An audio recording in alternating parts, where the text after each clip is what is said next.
গয়েশ্বর চন্দ্র রায় একজন বিএনপির বর্ষিয়ান নেতাই বলা যায়। উনি সংসদ ভবনে একটা স্টেটমেন্ট দিয়েছেন। তবে একটা কথা বাংলাদেশে প্রচলিত আছে যে বাংলাদেশে বসবাসরত হিন্দু সম্প্রদায় they can never be pro Bangladeshi. তারা এদেশে বসবাস করে, তাদের আত্মা এবং মন পড়ে থাকে ভারতে বা ইন্ডিয়াতে। এরা কখনো এই দেশের মাটি জলের সাথে মিশতে পারবে না। তার ইসলামী ব্যাংক নিয়ে যে স্টেটমেন্টটি, প্রথমত বলতে হবে যে তিনি তদবির করার জন্য ইসলামী ব্যাংকে গিয়েছেন বলে তিনি এটা সংসদে স্বীকার করেছেন। যে তদবির করে সে তদবির করে লাভবান হয়, এটা বাংলাদেশের একটা নিয়ম। কিন্তু উনি ইসলামী ব্যাংকের সম্পর্কে যে বক্তব্যটা দিচ্ছেন সেটা আগে একটু শোনা যায়। ডাইরেক্টর এখন জামাতে ইসলাম করে, এক ভুক্ত না। তাকে একদিন একটা চাকরির জন্য বললাম যে তোমার ব্যাংকে একটা চাকরি দাও। বলে দাদার নামটা পাঠিয়ে দেন। নামটা পাঠিয়ে দিয়ে বলতে, দাদা সরি ও তো হিন্দু, এই চাকরি তো আমি দিতে পারবো না। মাননীয় স্পিকার, ব্যাংকের নামের আগে যদি ইসলাম থাকে, সেখানে যদি মুসলিম ছাড়া অন্য ধর্মের লোক বাংলাদেশে চাকরি করতে না পারে, এটা যদি কোনো আইন হয়, তাহলে সেই আমি বলতে পারে আমি হিন্দু মানুষ, আমি মসজিদে যাইতে পারবো না বা মাদ্রাসায় যাইতে পারবো না, যা উচিত হবে না আমার, ঠিক আছে। কিন্তু এটা তো ব্যাংক তো কোনো মসজিদ বা মাদ্রাসা না। এটা কি বৈষম্য না, ইনজাস্টিস? এটাকে মুসলমানের জন্য দেশ স্বাধীন হচ্ছে। When a renowned and experienced politicians like Gayeshwar Chandra Roy such a statement in parliament, what does it indicate? It can be interpreted as conveying a deeper message by alleging that Islamic Bank does not allow Hindus to be appointed as employees under the rules. There are two impressions may be created. First, it may portray the bank as operating in violations of accepting banking principles and employment norms and rules. Second, it may reinforce the perceptions that the bank practices religious discriminations regardless of the underlying intentions. Statements of this nature can significantly influence public opinions and therefore requires clear evidence and careful scrutiny. উনি সংসদের মধ্যে দাঁড়ায় এই জাতীয় কথা বলার সময় ওনাকে রেফারেন্স দেওয়া উচিত ছিল। This is parliament, this is not T stalls আড্ডা, দিস ইজ নট রাজনৈতিক মঞ্চ। পার্লামেন্টে দাঁড়িয়ে এই কথা বললে তাকে এই বিষয়ে বলতে হবে। এবং প্রথম কথা যে উনি চাকরির জন্য তদবির করেছেন, যেটা তদবিরের চাকরি, সেই চাকরি নিয়ে কথা বলারই তো ওনার সুযোগ নেই। এখন এখানে প্রশ্ন করাই যেতে পারে, উনি কি অর্থের বিনিময়ে চাকরিটা দেওয়ার জন্য ইসলামী ব্যাংকে কোনো একজন ক্যান্ডিডেটকে পাঠিয়েছিলেন নাকি উইদাউট অর্থ? সেই উত্তর আমাদের জানা নেই, এবং কার কাছে পাঠিয়েছিলেন আমরা জানি না। চক্রান্ত বা উদ্দেশ্য সেটাকে বাদ দেই। সমাজে এই জাতীয় প্রভাব পড়ে যখন ভারতের মতো একটা হিন্দুত্ববাদী সরকার, যারা ধর্মকে বিক্রি করে, নিজের ধর্মকে বিক্রি করে যারা রাজনীতি করছে, এবং সেই ধর্ম বিক্রি করে উগ্রবাদকে প্রশ্রয় দিয়ে যারা রাজনীতি করছে ধর্ম ব্যবসায়ী হিসেবে, সেরকম একটি দেশের পাশে আমরা বসবাস করি। ব্যাংক তো কোনো মসজিদ বা মাদ্রাসা না। এটা কি বৈষম্য না, ইনজাস্টিস? এটাকে মুসলমানের জন্য দেশ স্বাধীন হচ্ছে না।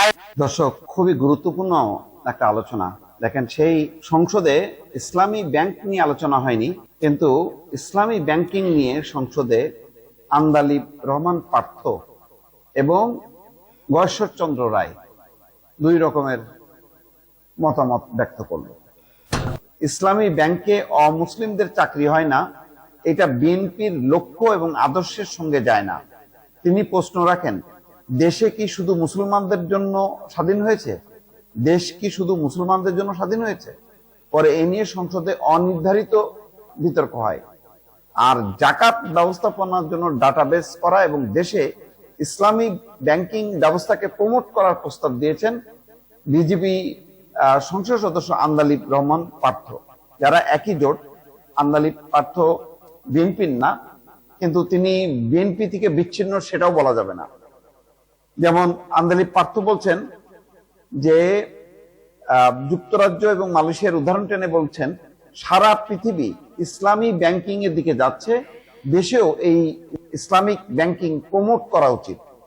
কেন ইসলামিক ব্যাংক প্রমোট করা উচিত তার ব্যাখ্যা দিয়ে তিনি বলেন, আমরা ডিভাইন ব্লেসিং এ বিশ্বাস করি, আমরা বিশ্বাস করি ইসলামিক ব্যাংকিং যত প্রমোটেড হবে, বাংলাদেশে ইসলামী মহলে আল্লাহ তাআলার সেই রহমত, ডিভাইন ব্লেসিং আমাদের উপরে আসবে। এই প্রসঙ্গ টেনেই দেখেন গয়েশ্বরচন্দ্র রায় কি বলছেন, যে ইসলামী ব্যাংকিং নিয়ে আন্দালিব রহমান পার্থের বক্তব্যের প্রসঙ্গ টানে তিনি বলেন, আন্দালিব রহমান পার্থ বক্তব্যে ইসলামী ব্যাংক সম্পর্কে গুরুত্ব আরোপ করেছেন।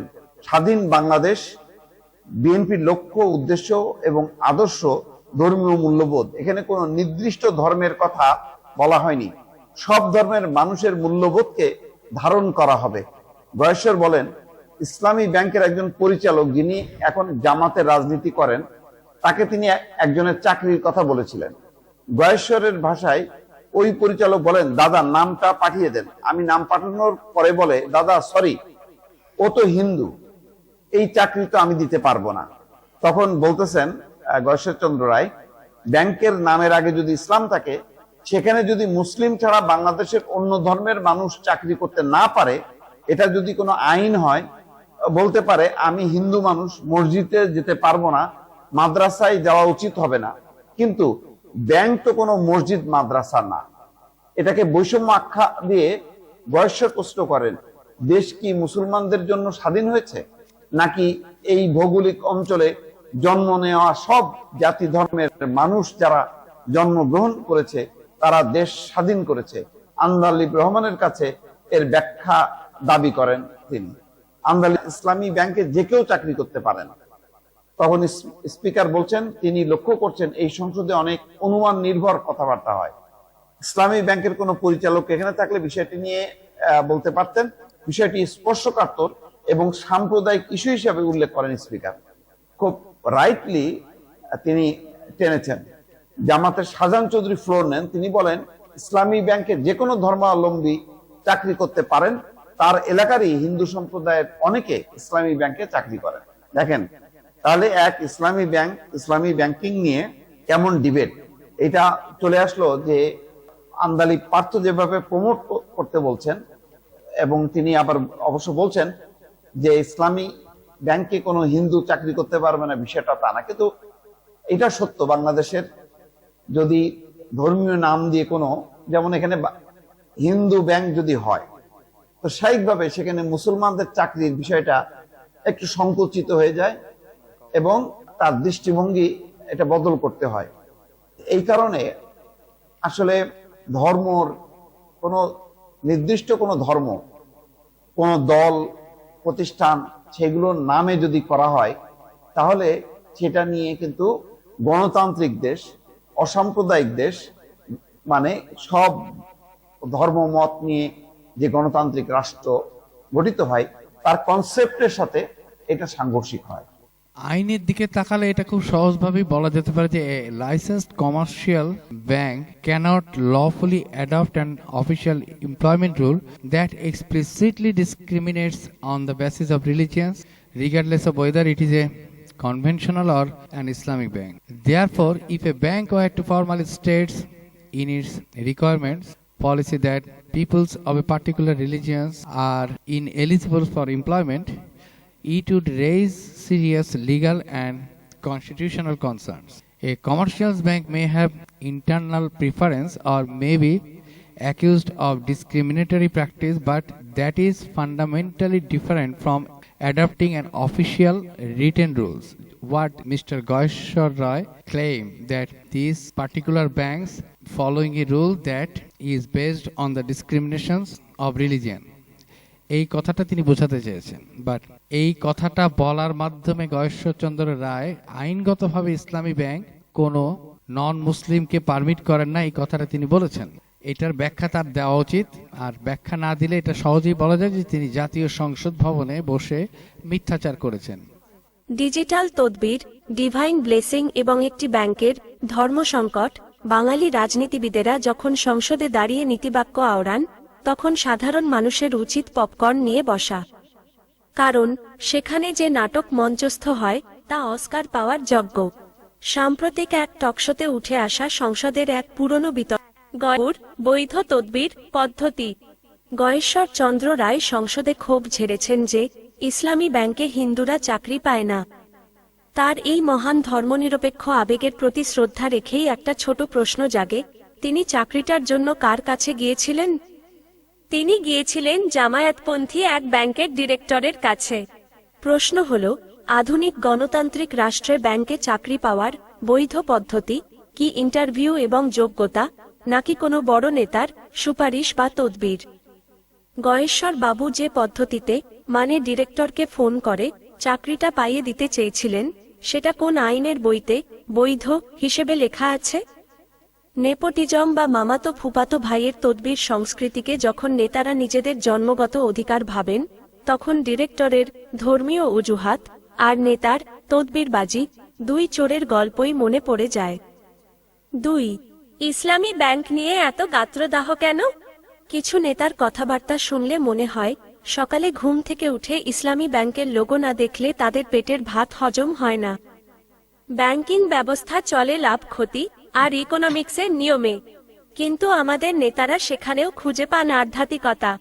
আন্দালিব রহমান পার্থ যেমন যুক্তরাজ্য মালয়েশিয়ার উদাহরণ টেনে ডিভাইন ব্লেসিং বা ঐশ্বরিক রহমতের খোঁজে ব্যাকুল, তেমনি অন্য পক্ষ আবার এই ব্যাংকের নাম শুনলেই গায়ে ফোসকা পড়েন।